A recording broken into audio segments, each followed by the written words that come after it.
फांसी दो, रेपिस्ट को फांसी दो, रेपिस्ट को। में जो आए रोज़ ज़्यादती के बढ़ते हुए वाक़यात हैं, कभी किसी बच्चे के साथ रेप, कभी किसी बच्ची के साथ रेप, और रिसेंटली जो बच्चों के सामने उसकी माँ के साथ रेप किया गया, तो क्या कहते हैं इसके बारे में? मैं क्या कहूँगी, मेरे पास अल्फाज नहीं है कुछ कहने के।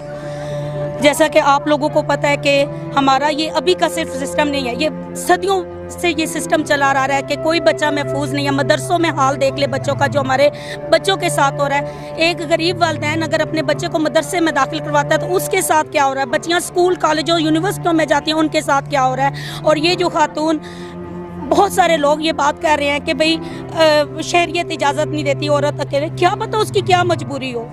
हम बाहर निकलते हैं, हम सिर्फ ये चाह रहे हैं कि हमारी ये जो बच्चियां, ये जो अब मैंने एक 3 साल में मैट्रिक प्रोजेक्ट शुरू किया, उसमें मेरे पास माशाल्लाह बच्चियां ज़्यादा एडमिशन ले रही हैं। इनके पेरेंट्स, पख्तून फैमिली का ये होता है कि वो ज़रा सी बच्चियां बड़ी हो जाए वो नहीं निकलने देते। खासतौर पर मेरा तो बड़ा बैकवर्ड सा एरिया है, लेकिन इनके वालिदैन ट्रस्ट करते हैं, लेकिन वो इस चीज़ से भी डरते हैं कि भाई कल हमारी बच्चियों को कुछ हो जाता है तो हम क्या करेंगे।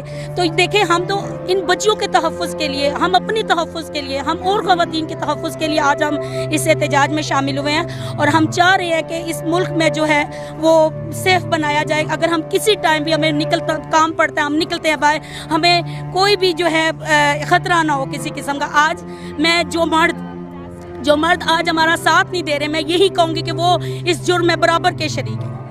ऐसे शर्मनाक वाक़या क्या क़यामत गुजरी होगी बच्चों पे जिनके सामने उनकी माँ के साथ रेप किया जा रहा होगा, तो क्यों होते हैं इस पे कंट्रोल? मैं आपको एक बात कहूँ, एक माँ को ज़रा बुखार हो जाता है ना, या माँ की तबीयत ख़राब हो जाती है, बच्चा तड़प उठता है, ठीक है, बच्चे की हालत ख़राब हो जाती है। जब ये सिचुएशन हो तो आप क्या तस्वर करते हैं बच्चे का क्या होगा। माँ ज़रा सी बीमार हो जाए, बच्चा तड़प उठता है कि मेरी माँ को क्या हो गया। अगर ये वाकई बच्चे के साथ हो जाए तो उस बच्चे की क्या कैफियत होगी। वो तो पता नहीं कितने अरसे के बाद वो उस सिचुएशन से निकलेगा, पता नहीं उसका साइकी कितना मसलन ठीक होने में उसको लगेगा टाइम।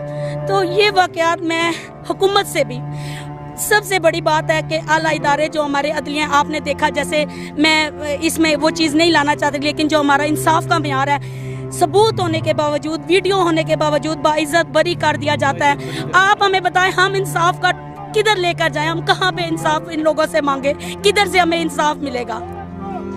तो क्या समझते हैं ऐसे वाक़यात क्यों रोज़मा पेश होते हैं? देखिए, सबसे बड़ी बात है कि हमारा अगर कानून सख्त एक्शन लेता है, अगर कानून जो है हमारा एक, अगर इस तरह का कोई मसला हो, एक इतनी इबरतनाक सज़ाएं होनी चाहिए। अगर आप इस्लाम में देख लें, इस्लाम में सख्त सज़ाएं हैं, लेकिन चंद एक सज़ाएं हमने पढ़ने में भी आती हैं कि भाई किसी को चंद एक सज़ाएं हुई हैं, लेकिन खौफ पैदा हो जाता है लोगों में।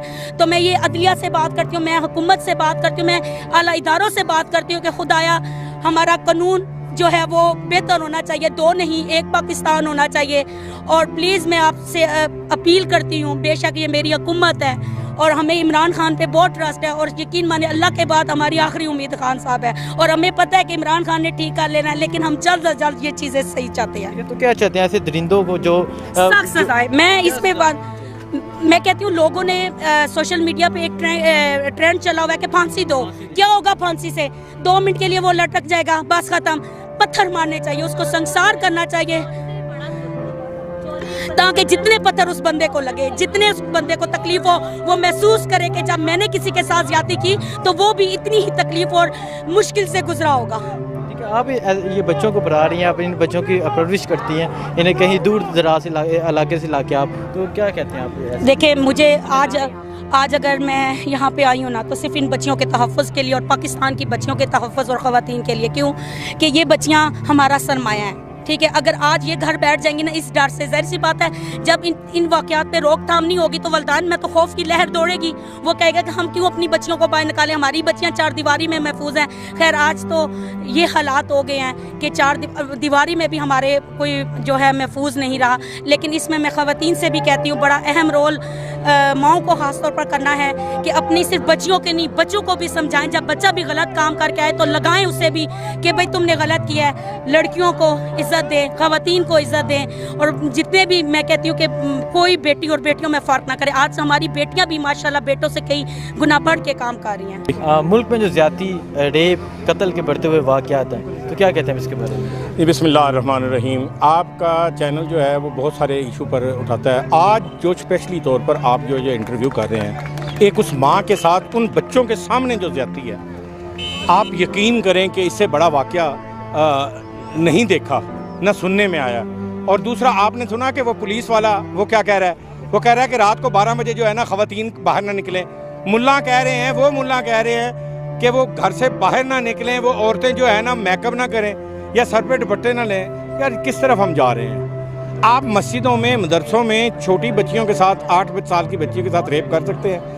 ये बात करने के लायक है कि हमारा इस्लाम क्या नहीं कह रहा? औरत क्या चीज़ है? औरत मेरी माँ है जिसके कदमों के नीचे जन्नत है। औरत मेरी बहन है, औरत मेरी बेटी है।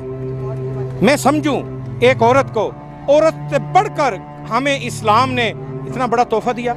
हजूर पाक सल्लल्लाहु अलैहि वसल्लम ने अपनी बेटी के कितनी मोहब्बत करते थे।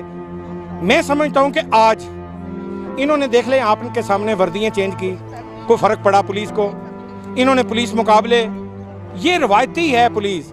आपका क्या करते हैं कि जब वो पुलिस कर रहा है जी, उसको जो है ना जी वक्ती तौर पे फारग कर दिया जी, मुअत्तल कर दिया। मुअत्तल का मतलब है उसको घर में आराम कर दिया कि एसी में जाके बैठो, अय्याशी करो, पैसे कमाओ, कल किसी और थाने में जाके लग जाओ और ये पैसे ले लो, आराम से जो है ना मरी की और उधर की सैर करके आओ और आप भी वो करो। मैं समझता हूँ जिसके इलाके में ये जुर्म वारदात हो रही है, उस SHO को, उस इन्वेस्टिगेशन ऑफिसर को नौकरी से बर्खास्त का आज रियासत ऐलान कर दें। 50 से 60% जो है वो रेशो कम हो जाएगी आपकी क्राइम की। चोरी डकैतियाँ भी ख़त्म हो जाएंगी। आपने सुना अगर देखें जब पतंगबाजी करते हैं तो उस वक्त बच्चे, तो उस वक्त बड़ी कहा जाता है। दरअसल मंशियात छोटे लोग पकड़े जा रहे हैं। रेप वाले, जो मंशियात वाले बड़े बड़े मगरमच्छ नहीं पकड़े जाते, ये पुलिस वाले पकड़ते ही नहीं है। और जब मंशियात पकड़ते हैं, आप देख लें जिला सरगोदा में कहीं भी इतनी मंशियात पकड़ी जा रही है, वो जा कहाँ रही है? आप ये बताएं इस बात पे, जिन्होंने ऐसी दरिंदगी की उन्हें क्या सजा मिलनी चाहिए? मैं समझता हूँ जी, अब वक्त दूर है। हम सिविल सोसाइटी की तरफ से, मैं प्रेसिडेंट हूँ स्टार वेलफेयर ऑर्गेनाइजेशन का, मैं समझता हूँ तो अब कोई देर नहीं करें, फौरी तौर पर उनको गिरफ्तार करके बेहतरीन जगह चुनी जाए और वहाँ पे उसको संसार किया जाए, वहाँ पे सरेआम फांसी दी जाए।